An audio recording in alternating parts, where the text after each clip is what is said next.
souhaite pas à ses enfants d'être séparés, tu vois. Évidemment. Ouais, mais ils sont toujours déstabilisés à un endroit quand même. Ah oui. Mais non, mais par exemple, si dans le quartier, ici ils restent dans le même quartier, Même si ils changent quand même d'appartement. Ça touche forcément l'enfant de toute façon, comme on l'a dit tout à l'heure avec Myriam, de voir ses deux parents se séparer alors qu'ils vivaient avec eux. Oui. C'est tout, quoi qu'il arrive, à ce moment-là, il y a une cassure. Même si par la suite, ça arrive à se reconstruire, il y a une cassure à un moment. Il y a une rupture. Voilà, C'est pas donc, parfait, de toute façon, même si par la suite, il arrive à remonter l'enfant, il y a eu quelque chose qui s'est passé qui. Mais pourquoi y aurait-il des cassures? Mais après, ça dépend de l'âge. Ils vivaient, moi je parle des enfants Voilà, qui sont encore sous le toit des parents. Parce que Même à Cathy, 13 ans. mais Après, ça dépend toujours de la personnalité, on est d'accord. Même à Moi, l'adolescence, mes parents ça peut faire un choc mes énorme. parents se sont séparés à l'âge de 16 ans, j'en souffre encore, j'en ai 21. On est d'accord. Voilà. Ça peut dire c'est jamais parfait. C'est la fréquence de toute façon. On peut pas dire qu'on Un est divorce, Voilà.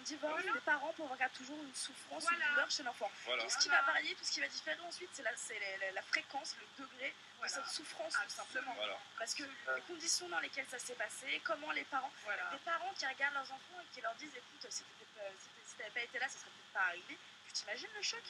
Et des parents qui prennent leur enfant et qui leur disent écoute, nous on t'aime, mais entre nous on sait plus, ce sont des choses qui arrivent, on n'est ni les premiers ni les derniers, on reste tes parents, on sera toujours là pour toi, pour t'apporter un certain équilibre. Tu as besoin de quoi que ce soit, tu peux taper à la porte de l'un comme de l'autre, tout de suite l'enfant se sent libéré d'un poids. T'as pas eu ça, toi, Mais- comme discours?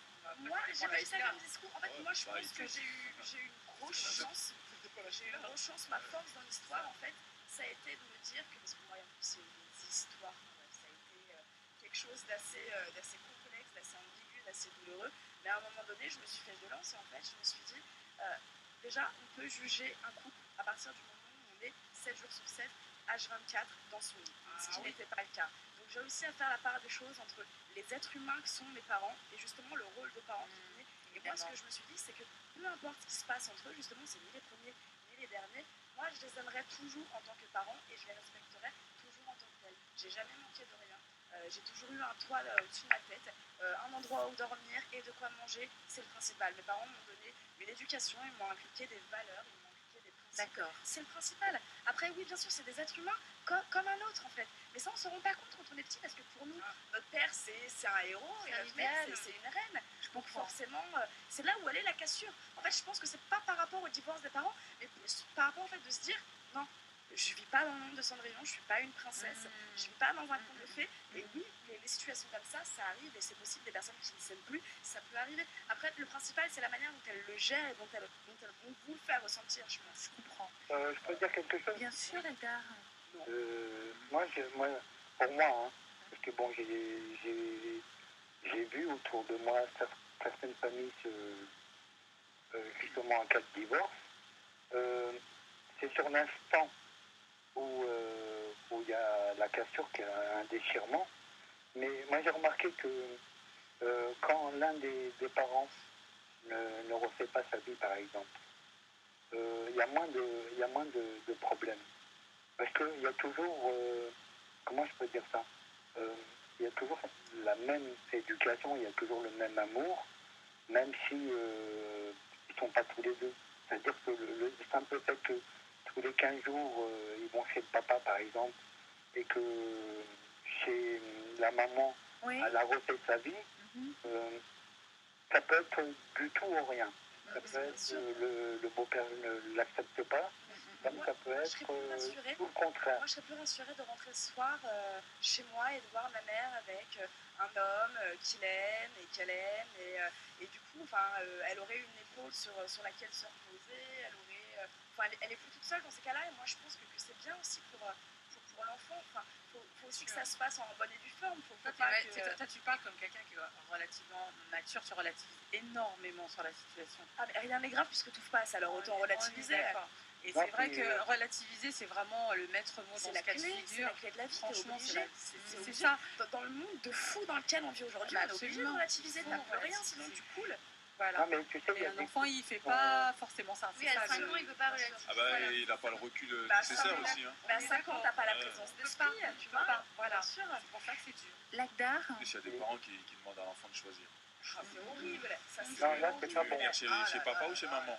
Chez papa et machin, et chez maman et nanana. Moi, c'est- Lagdar, pour le sujet, les enfants qui grandissent et qui font leur vie, quand ils partent de la maison, est-ce que quand tu es parti de chez tes parents ont pleuré ou ils ont au contraire poussé vers la porte quand Moi, on ça s'est envole passé différemment, moi. Partez du bled, toi. Non, moi, je suis né en France, moi. Je suis né à Argenteuil, donc il n'y a pas ce côté, je viens du bled. D'accord. Non. C'est que moi, quand je suis parti de la maison, j'avais pratiquement 28 ans. Oui. Mais ça s'est pas fait normalement. On va dire que dû à une engueulade. Et encore, hein, quand je te dis je suis parti, pas dû à mes parents, c'est dû à une engueulade avec un frangin qui voulait avoir emprise sur ma vie. Oui. C'est l'aîné, non? Tout à fait. Et je n'ai pas accepté. L'aîné est vraiment l'aîné le premier, hein, le tout Ah premier. oui. Et le problème, c'est que déjà 10 ans auparavant, il m'avait gâché 10 ans, ma vie. Et, Tu lui as dit qu'il t'avait gâché 10 ans. Ah non, mais oui, mais je lui ai dit ouvertement. Je lui ai dit ouvertement ce que je pensais. Parce que moi, je suis quelqu'un qui dit ce qu'il pense. Ah, il faut, parce que sinon, de toute façon, ça nous Après, mange et ça nous bouffe. Et au voilà, final, on après, est malheureux, les gens- tout le monde est malheureux d'en parler. Tu sais, après, les gens, ils pensent ce qu'ils veulent de ce que j'ai dit. C'est exactement ça, mais d'un point de vue personnel, et c'est pas égoïste, moi je pense que c'est Non. un bon procédé, vraiment un bon procédé. J'aurais été hypocrite de ne rien dire. C'est ça. C'est plus, Et de- c'est voire même plus et de- égoïste de ne rien faire. Et de subir, et de souffrir en même temps. Mais il l'a fait avec tes autres frères aussi, cette mainmise. Il a essayé. Mais bon... ça Mais a pas dans ce marché. cas-là, les parents disent rien dans ce genre de Ils famille. sont peut-être pas au courant. Bah, hein. c'est quoi Non, c'est pas que... Le père. non, le père... bon, que Dieu ait son âme. Il n'est plus là. Non, il n'est plus là depuis bientôt maintenant 12 ans. Et ce qui s'est passé, c'est que j'étais quelqu'un qui ne restait pas en place. D'accord. Dans le sens où... je te donne un exemple, hein, comme ça tu vas bien comprendre. On est aujourd'hui jeudi, on va dire vendredi. Oui. Je suis avec mes parents dans l'après-midi. Je leur dis, je reviens. Et que je reviens que 15 jours après, tu vois. Oui. Je revenais normal, comme si de rien n'était. D'accord. Mon père, un jour, il m'a rien dit. Et puis, parce que j'avais disparu de la nature pendant pratiquement un mois, Oui. sans donner de nouvelles. Et puis, le jour où je suis revenu, Oui. je me dis, je vais me faire arracher la gueule. Ah, mais ça c'est clair. Mais, Pourquoi vous n'avez pas prévenu vos parents, même juste leur dire je m'en vais? parce que j'étais parti, le truc c'est que je suis parti, je ne sais pas si vous allez me croire, mais bon, c'est la pure vérité. C'est que en 83, Oui.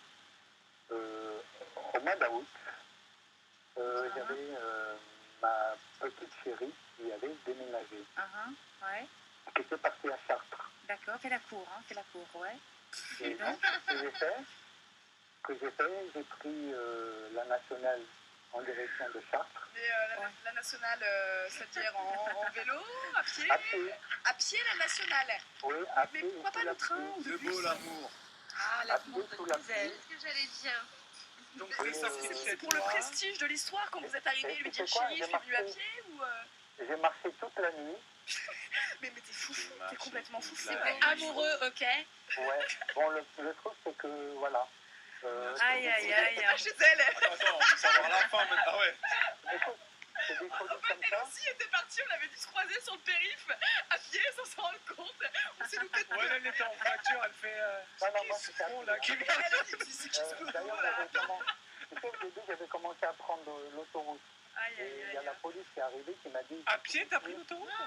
C'est hyper tu sais, à dangereux. partir du pont de Saint-Cloud, tu remontes. C'est facile pour aller Et t'as sur mis ça. combien de temps à pied? Moi, j'ai marché toute la nuit.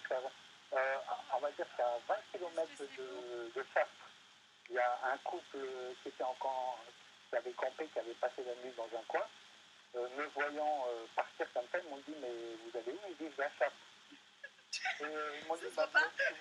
ils m'ont dit, en plus j'étais détrempé. Donc ils m'ont dit, venez prendre un café et puis on vous emmène. Donc voilà. Ah, t'as pas fini jusqu'au bout en fait à pied. J'ai tu sais, Paris-Chartres. Paris-Chartres.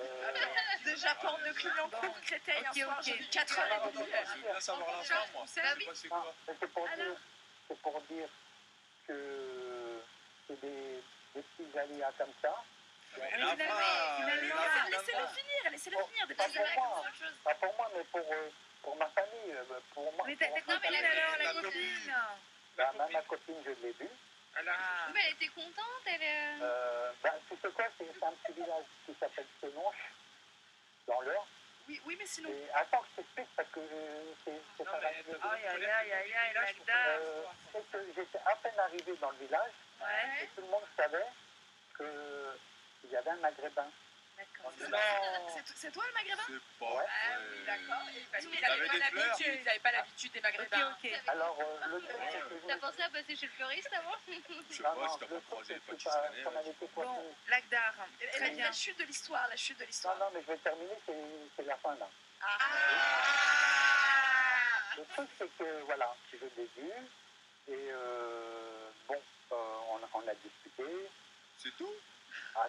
La fin pour le moment, Lagdar, vas-y, va au fait. non, Là, non, franchement, c'est trop là. Tu mais suis c'est loin pas en moi, détail. on me coupe. C'est pas moi. C'est pas moi. tout seul. Là, ce que je voulais dire, en gros, c'est que je l'ai vu, on a discuté et que je lui ai demandé de revenir avec moi, de repartir avec moi. Et alors? Donc, le temps qu'elle se prépare et autres, moi, je suis remonté sur Paris. À pied, Non, on a C'est pris- quoi ta réponse, Lagda? on a pris- Le temps qu'elle te rejoigne elle-même à pied sur Paris. Non, ma fille, Mais elle m'a votre dit, histoire, quand c'est n'importe je quoi. Avant de vous être roulé une galoche, vous avez mis 5 ans et demi. Paris-Chartres, Paris à pied. Non, tu vois, regarde, je peux pas terminer. Quelques mois après, elle est rentrée sur Paris. Ah oui. On a vécu ce qu'on a vécu ensemble. Mais malheureusement, voilà. Ça moi, vient Mais de quoi on parlait au début? Oui, ça c'est Lagdar, il se De quoi on va parlait vers au début? ailleurs. Je m'en rappelle plus. Normal. C'est en même temps, le mec, s'il va à Chartres à pied. Non. Bon, Lagdar, Lagdar, Vous faites partie de chez vos L'envol parents. de ses parents, c'est ça. Lagdar, c'est on ça. lit les messages live. Lagdar, il faut qu'on lise les messages live, ça part au fur et à mesure. Juliette Simon nous dit il faut partir de chez ses parents à un moment donné, mais il ne faut pas précipiter les choses. Il faut prendre le temps pour réfléchir à cette décision. Voilà, Quand on comme peut, toute décision, elle Quand on doit être peut, vaut mûrement mieux. réfléchie, Ok. ouais. Si tu Et- peux réfléchir, ça sert des fois dans la vie. Après, Elia nous dit après, il faut que les parents fassent les choses bien, qu'ils gardent quand même une certaine proximité pour l'amour de leurs enfants. À partir du moment où les parents ne continuent pas à se déchirer à travers l'enfant, par son intermédiaire, je pense que les gamins comprennent et même si c'est douloureux, ils finissent par comprendre. Adib nous dit excellent Ramadan qui commence demain pour tous les musulmans. Ramadan. Voilà. Bon Ramadan, bon courage à tous. Adib nous dit aussi dans le livre Au-delà de la pudeur, Soumaya explique que trop de pudeur peut affecter l'épanouissement de la relation sexuelle et de la connaissance du corps, de soi entre autres, et parfois amener à une grande culpabilité. Moi j'avais Moi, des je suis copines, contre. quand elles se retrouvaient avec des mecs comme ça, juste parfois, juste des mecs d'une nuit, ou même leurs vrais copains, enfin c'était lumière éteinte, sous la couette, la nana a gardé limite son t-shirt et tout. Enfin, après, le problème c'est qu'on dénature l'acte en lui-même. Il n'y a plus de plaisir, tu vois. Le plaisir justement de la découverte, de l'eau, du toucher, tu vois, de cette petite étincelle qui fait que Dommage. à chaque fois tu as l'impression que c'est la première fois. quoi. Dommage, ouais. C'est dommage. Ouais. Margot nous dit à 2h25, les vacances, partir à l'étranger, une des bases de l'enrichissement, ouvrir son esprit en apprenant de nouvelles cultures, évoluer au milieu de nouveaux environnements. Oui. Oui, Margot. Alors, Fanny L. S. G nous dit, cela fait 10 ans que je ne suis pas partie en vacances à cause du boulot de mes parents. C'est super dur de se dire que tout le monde part sans toi. Qu'est-ce que tu fais, Fanny, qu'on travaille avec tes parents? Ouais, qu'est-ce que tu fais? Ouais, je serais curieuse. Parce que tu peux partir quand même, hein. Enfin, je veux dire, tes parents peuvent fermer boutique pendant une semaine, un quoi. resto, c'est oui, peut-être mais un même resto. du week-end. Rester Ça doit 10 être un ans, resto. 53 ans sans partir en vacances, Ouais. c'est inhumain. Après, moi, une de mes premières passions, c'est le voyage, c'est faire le tour du monde, des trucs comme ça. Donc pour moi, un truc comme ça, c'est même pas envisageable, quoi, tu vois. Ok, oui. Parce qu'il y a le temps,